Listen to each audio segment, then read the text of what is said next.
یہ بڑی دیر لگی ہے یہ سارا احساس کا پروگرام ڈیولپ کرتے کرتے، اور اب ہم ایکسیکیوشن کی سٹیج پہ آ گئے ہیں، اور انشاءاللہ اب یہ ہر مہینے ہم احساس پروگرام کے جو مختلف چیزیں ہیں، یہ آج ہم قرضوں سے شروع کر رہے ہیں، لیکن جو مختلف چیزیں ہیں جو ہم اپنے کمزور اور نچلے طبقے کو اوپر اٹھانے کی جو کوشش کر رہے ہیں، تو اس کے مختلف چیزیں سامنے آپ کے آتی رہیں گی۔ تو میں آپ کو ثانیہ پھر سے مبارک دیتا ہوں۔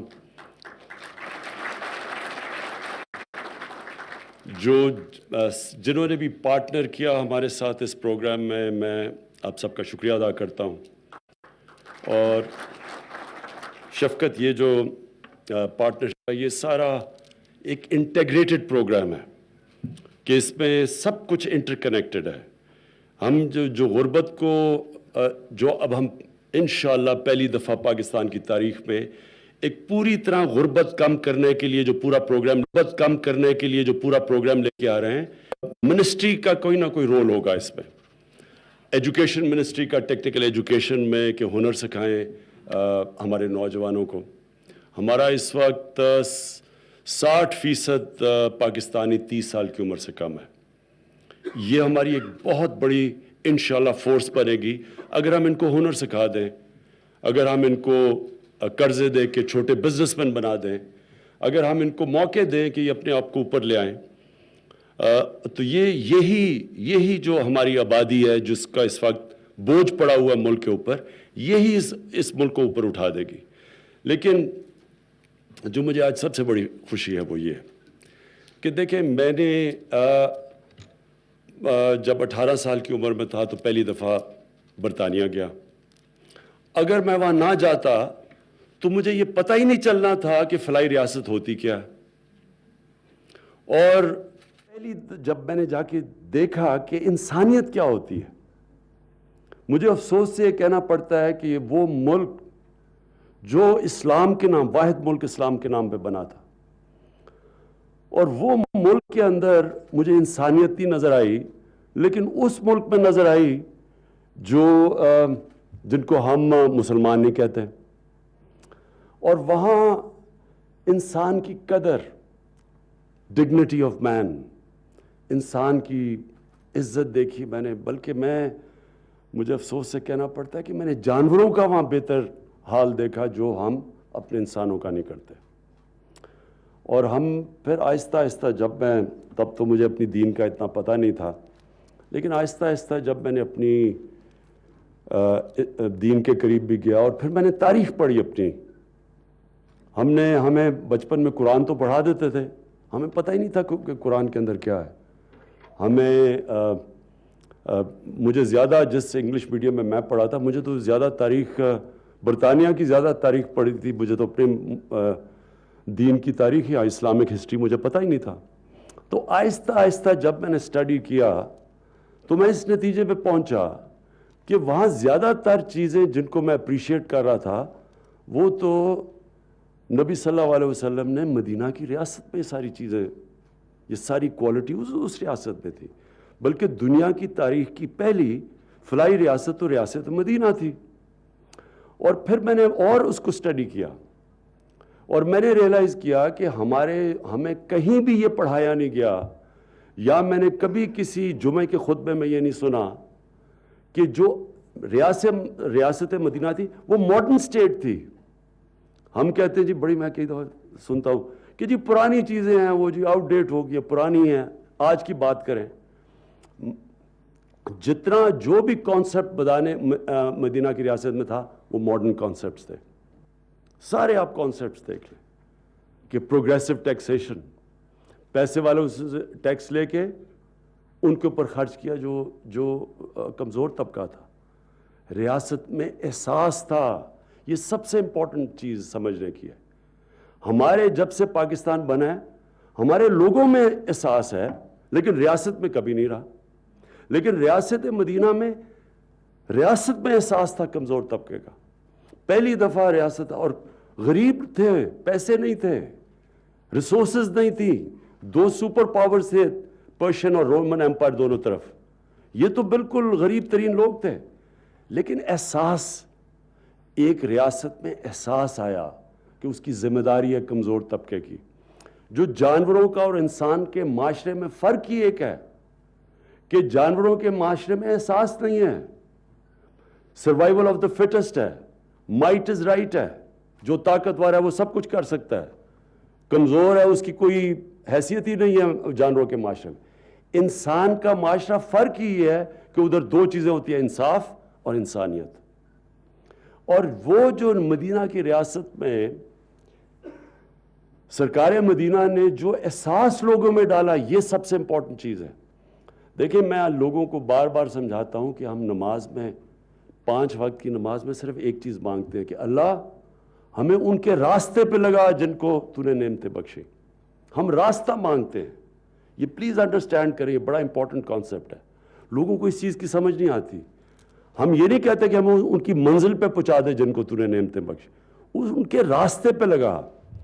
کامیابی اللہ دیتا ہے, کوشش انسان کرتا ہے, راستہ انسان پکڑتا ہے سیدھا, پھر اس راستے پہ محنت وہ کرتا ہے, لیکن کامیابی اللہ دیتا ہے. اور مدینہ کی ریاست ایکچولی ہمارے لیے آل ٹائم ماڈل بن گیا تھا مسلمانوں کے لیے, کہ وہ سنت تھی نبی صلی اللہ علیہ وسلم کی. اس کے اندر انہوں نے احساس دیا اور انہوں نے وہ راستہ دکھایا کہ ریاست کی ذمہ داری ہے کمزور طبقے کی, ریاست کی ذمہ داری ہے انصاف دینا, ریاست کی ذمہ داری ہے کہ عورتوں کو حقوق دینا, ریاست نے ذمہ داری تھی کہ غلاموں کو, یہ غلام غلط ہے, سلیو غلط ہے. انہوں نے جو غلاموں کو اٹھایا, آپ دنیا کی تاریخ اٹھا کے دیکھیں کہ کہیں سنا ہے آپ نے کہ سلیو غلام بادشاہ بن جائیں. سلیو ڈینسٹیز تھیں, مملوکس کی تھی ایجپٹ میں, یہاں ہندوستان میں غلام اٹھ کے بادشاہ بن گئے. جو حضرت بلال تھے وہ سنے غلام بن کے 2 کیمپینز انہوں نے لیڈ کی. تو انہوں نے جو کہ عملی طور پہ دکھایا, اس ریاست میں بتایا کہ جب آپ اپنے کمزور طبقے کو, لوگوں کو ایکوالٹی دیتے ہیں, انسانوں کو برابری دیتے ہیں, میریٹوکریسی لے کے آتے ہیں, انصاف دیتے ہیں, تو وہ مدینہ کی ریاست بنیاد بنی 700 سال تک مسلمان دنیا کی امامت کی. انہوں نے وہ قوم وہ بنی جو دنیا کے لیے مثال بن گئی. ان کو دیکھ کے لوگ مسلمان ہوتے تھے. اب وہ تاریخ بڑی انٹرسٹنگ ہے کہ انڈونیشیا ملیشیا میں تو کوئی فوج نہیں گئی تھی, لوگ ان کے کیریکٹر دیکھ کے مسلمان ہو گئے. وہ سپیریئر کلچر ڈیولپ کیا انہوں نے. فتح تو منگولینز نے بھی کی تھی, آدھی دنیا تو انہوں نے 50 سال میں فتح کر لی تھی, لیکن 100 سال کے بعد ان کی ختم ہو گئی تھی سویلائزیشن. انہوں نے نیا سویلائزیشن دیا دنیا کو, اور وہ سویلائزیشن کی سویلائزڈ ہوتی قوم وہ ہے جس کے اندر احساس ہوتا ہے. احساس کے بغیر قوم سویلائزڈ نہیں ہوتی, جانوروں کا معاشرہ ہوتا ہے. تو میں جب آپ کو یہ مدینہ کی ریاست کی بات کرتا ہوں, میں یہ ووٹ لینے کے لیے نہیں کرتا. یہ جو ہمارے بدقسمتی سے کئی لوگ ہیں جنہوں نے یہ اب دین کو ایک دکانداری شروع کی ہوئی ہے, ووٹ لے کے اور صرف اقتدار میں آ جاتے ہیں اور پھر فائدہ اٹھاتے ہیں. اصل میں ایسنس جو ہمارے دین کی ہے یہ لوگوں کو سمجھ ہی نہیں آتی. انہوں نے ابھی تک لوگوں کو بتا ہی نہیں سکے کہ یہ قوم تب اٹھے گی. اس کی مشن سٹیٹمنٹ تھی اسلامی فلاحی ریاست, یہ اس مشن پہ آئے گی تو یہ قوم اٹھے گی. اور ہم آج اس مشن سے اتنا دور پہنچ گئے ہیں, اور انشاءاللہ یہ جب میں نیا پاکستان کی بات کرتا ہوں, نیا پاکستان ہوگا ہی وہ جو انشاءاللہ اس ملک سے لوگوں کو غربت سے نکالے گا. ہمارے سامنے چائنا کی مثال ہے.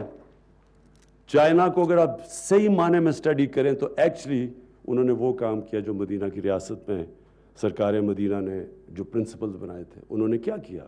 انہوں نے ویلتھ کریٹ کی, اور ساری جتنی ویلتھ کریشن تھی وہ استعمال کی نچلے طبقے کو نکالنے کے لیے. 70 کروڑ لوگوں کو انہوں نے 30 سال میں غربت سے نکالا ہے. دنیا کی تاریخ میں کسی نے نہیں کیا. اور اس کا نتیجہ کیا ہے کہ 30 سال پہلے ان کا $300 بلین ان کا GDP تھا جو آج پاکستان کا ہے, اور آج 10 ٹریلین ہے. تو اللہ نے جب ہمیں کہا تھا کہ نبی صلی اللہ علیہ وسلم کی زندگی سے سیکھو, ان کی سنت پہ چلو, ان کی شریعہ پہ چلو, تو اللہ نے ہماری بہتری کے لیے کہا تھا. تو جو بھی قوم وہ پرنسپلز اپلائی کرے گی وہ اوپر چلی جائے گی. آج آپ اسکینڈینیوین ممالک میں چلے جائیں, آپ کو نظر آئے گا کہ وہ اصولوں کے اوپر چل رہے ہیں جو کہ سرکار مدینہ نے مدینہ کی ریاست میں جو بنیاد رکھی تھی. تو ہم نے پاکستان کو اٹھانا ہے. میں عجیب عجیب باتیں سنتا تھا پہلے, جی ایشین ٹائیگر بنا دیں گے, کبھی جی نہیں پیرس بنا دوں گا لاہور کو, یہ ان کی ساری موٹر وے بنا دیے, جی یہ ملک میں ترقی ہو گئی. ترقی یہ نہیں ہے, ترقی یہ ہے جب ہمارے میں احساس ہوگا, ہم اپنے نچلے طبقے کو جو ظلم ہو رہا ہے ان کے اوپر, ہر جگہ ناانصافی ہے, پرائیویٹ ہاسپٹلز میں امیر آدمی, گورنمنٹ ہاسپٹل میں غریب آدمی. غریب آدمیوں کے کیا ہو رہا ہے کہ آج آپ کو ہمیں شاکنگ فگرز پتہ چلی ہیں کہ پاکستان 5% پاکستانیوں کو ہیپاٹائٹس سی ہے. اس کا دنیا میں سب سے زیادہ پر کیپٹا ہیپاٹائٹس سی ہے. کیوں؟ کیونکہ سرکاری اسپتالوں میں وہ نیڈلز استعمال کرتے ہیں, کوئی ہائیجین نہیں ہے, وہ پرانی نیڈلز کو ری یوز کر کے. یہ ایڈز, یہ تو بھی پتہ چلا جب ایڈز پھیلی ہے لڑکانہ میں کہ کوئی چیک ہی نہیں ہے, کیونکہ غریب آدمی ہے, کوئی فکر نہیں ہے کہ ان کو کیا ہو رہا ہے. کیونکہ ایک اوپر سے طبقہ, اس کو وہ جیل میں بھی جاتا تو وہ کہتا نہیں جی میں لندن میں علاج کرواؤں گا. 30 سال سے اقتدار میں رہا, ایک ہاسپٹل ہی بنایا جدھر ان کا خود علاج ہو سکے. ہم جی لندن جا کے چیک اپ لندن جا کے کروائیں گے, جو بیمار ہوتا ہے اٹھ کے باہر چلا جاتا ہے اپنا علاج کروانے, اور بیچارے یہاں لوگوں سے حال دیکھیں کیا ہوا. اس لیے یہ ایک پہلے چینج آف مائنڈ سیٹ ہے, ذہن بدلنے ہیں. پہلے مدینہ کی ریاست میں نبی صلی اللہ علیہ وسلم پہلے ذہن بدلے لوگوں کے, لوگوں کو احساس دلوایا. یہ جو ہماری اینیمل انسٹنکٹ ہے اس سے دور کیا, ہمیں انسان بنایا, انسانیت دی, پھر وہ قوم اٹھی. پہلے دن نہیں اٹھی تھی. ہم نے بھی یہ جو شروع کیا ہے احساس پروگرام, اس کا مقصد ہی یہ ہے کہ اس ملک میں ہمارے شہریوں میں بہت احساس ہے. میں اس کا سب کے سامنے آپ کے وہ آدمی کھڑا ہوں جس نے اس قوم کے احساس سے ایک ہاسپٹل بنایا, پھر دوسرا بنایا, اب تیسرا بننا ہے, اور ایک یونیورسٹی بنائی ہے. سارے لوگوں نے کنٹریبیوٹ کیا ہے. یہی لوگ جو مجھے افسوس سے کہنا پڑتا ہے کہ دنیا میں سب سے کم ٹیکس دیتے ہیں, سب سے کم ہم دنیا میں ٹیکس دیتے ہیں, لیکن یہی لوگ دنیا میں سب سے زیادہ خیرات دیتے ہیں. اور میں وٹنس ہوں اس کا, میں گواہ ہوں. ہم نے دیکھا ہے کہ کس طرح لوگ پیسے دیتے ہیں ہسپتال کے لیے. میں سڑکوں پہ نکلا, عام لوگوں نے مجھے پیسے دی. جب ہاسپٹل کے لیے ہمارا پیسہ نہیں اکٹھا ہو رہا تھا میں سڑکوں پہ نکل گیا. لوگوں نے, چھابڑی والوں نے, جو چائے والوں نے جیب میں سے پیسے نکال کے دیے. میں وٹنس ہوں اس کا. ہم وہ لوگ ہیں جنہوں میں خوف خدا ہے, آخرت کا, ان کا آخرت کی پرواہ ہے عام پاکستانی کو. تو جو بھی آخرت کا سوچتا ہے وہ ہمیشہ انسانیت کا سوچتا ہے. اسے پتہ ہے کہ اللہ نے جو جنت اور دوزخ رکھی ہوئی ہے, سزا اور جزا رکھی ہوئی ہے, وہ بیسس ہی اس کی انسانیت ہے. جتنے اچھے انسان اتنی آپ کو جنت میں جگہ ملے گی. تو وہ لوگ دیتے ہیں اس ملک میں, کھلے دل کے لوگ ہیں. لیکن ہماری گورنمنٹس پریڈیٹری گورنمنٹس ہیں, ایلیٹسٹ, چھوٹے سے طبقے کو نوازتی ہیں. فکر ہی نہیں ہے. آپ سوچیں اسمبلی میں بیٹھے ہوئے ہیں, اربوں روپے ان کا علاج ہوتا ہے باہر جا کے. اس قوم کے ٹیکس کے پیسے پہ علاج ہوتا ہے. وہ قوم جدھر سب سے زیادہ ہیپاٹائٹس سی ہے غریبوں کو, وہ ان کو پیسے دے رہی ہے باہر جا کے علاج کروانے کے لیے, جبکہ ان کی ڈیوٹی تھی یہاں ہاسپٹل بنانے کی. جو یہ اقتدار میں بیٹھے ہوئے ان کا کام تھا کہ پاکستان میں ہاسپٹل اچھے بنے. تو یہ جو ہمارا پروگرام ہے اس کا مقصد یہ ہے کہ اپنی قوم کے مائنڈ سیٹ چینج کریں, لوگوں کو لگائیں اس طرف کہ یہ جو لوگ ہمارے ہیں یہ ہماری ذمہ داری ہے. اس کو کوئی باہر کسی این جی او نے نہیں آ کے ٹھیک کرنا, ان کو ہم نے اٹھانا ہے اوپر. اور صرف میں پھر سے ریپیٹ کرتا ہوں, ہم نے صرف اس راستے پہ چلنا ہے. کامیابی اللہ دیتا ہے. یہ غلط فہمی ہے کسی کو, یہ تکبر ہے کہ میں کامیاب ہو گیا. کامیابی تو اللہ دیتا ہے, کوشش انسان کرتا ہے, نیت انسان کی ہے. ابھی جو ثانیہ نے بڑی تفصیل میں بات کی کہ ہم کتنی ٹرانسپیرنسی لے کے آئیں گے اس میں. ہمارا یہ جو پروگرام ہوگا اس کے اندر مکمل طور پہ ہم ٹرانسپیرنسی رکھیں گے. اور جب لوگوں کو یہ اعتماد ہونا شروع ہو گیا کہ ٹرانسپیرنٹ ہے, آپ دیکھنا یہ پیسہ, یہ جو ہم نے 200 ارب ایلوکیٹ کیا ہے احساس پروگرام کے لیے, انشاءاللہ آپ دیکھنا کہ کہ یہ پیسہ بڑھتا جائے گا, لوگ آئیں گے, پرائیویٹ سیکٹر آئے گا, لوگ جوائن کریں گے اس کے اندر. انہوں نے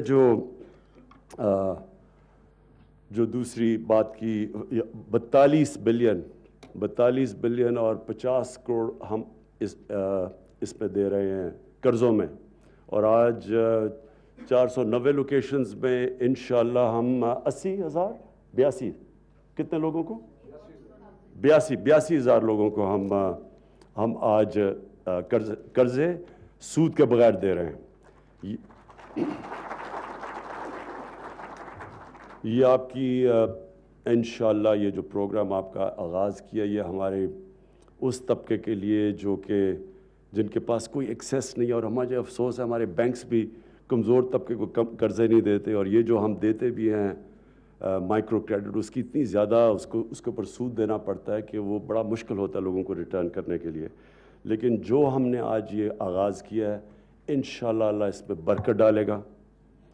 اور یہ جو پیسہ ہے, میں آج آپ کو بتا دوں کہ ہم نے اس میں جو 200 ارب ڈالا ہے, میں نے فیصلہ کیا ہے کہ یہ جو بے نامی پراپرٹیز, یہ جو ہم نے اب کیا ہے بے نامی پراپرٹیز کے اوپر, میں آج اناؤنس کر رہا ہوں کہ جو بھی وسل بلور, یعنی وہ جو بھی نشاندہی کرے گا کسی بے نامی پراپرٹی کی, جو بھی آج پاکستان میں کسی یا پاکستان کے باہر کسی پاکستانی کی بے نامی پراپرٹی ہے, جو بھی اس کی نشاندہی کرے گا, قانون میں تو ہے کہ وہ جب بکے گی تو 3% اس کے پاس جائے گا. ہم انشاءاللہ 3% سے بڑھا کے رولز چینج کر کے 10% ان کو دیں گے جو بھی بے نامی پراپرٹیز کی نشاندہی کرے گا. اور جو بھی پیسہ آئے گا اس بے نامی پراپرٹی سے جو نشاندہی کریں گے, وہ سارا ہم احساس پروگرام کے اندر ڈال دیں گے. اور انشاءاللہ آپ دیکھیں گے کہ یہ ابھی تو 200 ارب ہے, تو جو مجھے نظر آ رہا ہے بے نامی پراپرٹیز, اور انشاءاللہ جو لوگ نشاندہی کریں گے, تو میرے خیال میں یہ تو ہمارے جو بجٹ ہے اسے بھی کراس کر جائے گا, جو نیشنل بجٹ ہے اس سے زیادہ ہو سکتا ہے. اللہ اسی طرح ہماری مدد کرے غربت کم کرنے کے لیے. تو میں آخر میں صرف ایک اور چیز کہنا چاہتا ہوں. ثانیہ بڑی گھبراتی ہیں جب میں کوئی پولیٹکس کی بات کر دوں. زندگی پولیٹکس ہے. جب آپ, وہ ایرسٹوٹل کی بڑی فیمس سینگ تھی, اس نے کہا کہ معاشرے میں اگر ظلم ہو اور ناانصافی ہو تو سارے شہری پولیٹکس پہ جائیں گے. میننگ جب آپ ظلم اور ناانصافی کے سامنے کھڑے ہوتے ہیں آپ پولیٹیکل ہو جاتے ہیں. اور پولیٹیشین کنٹروورشل ہوتا ہے, کیونکہ جو بھی کھڑا ہوتا ہے اس کو پھر جب سٹیٹس کو اس کو اٹیک کرتا ہے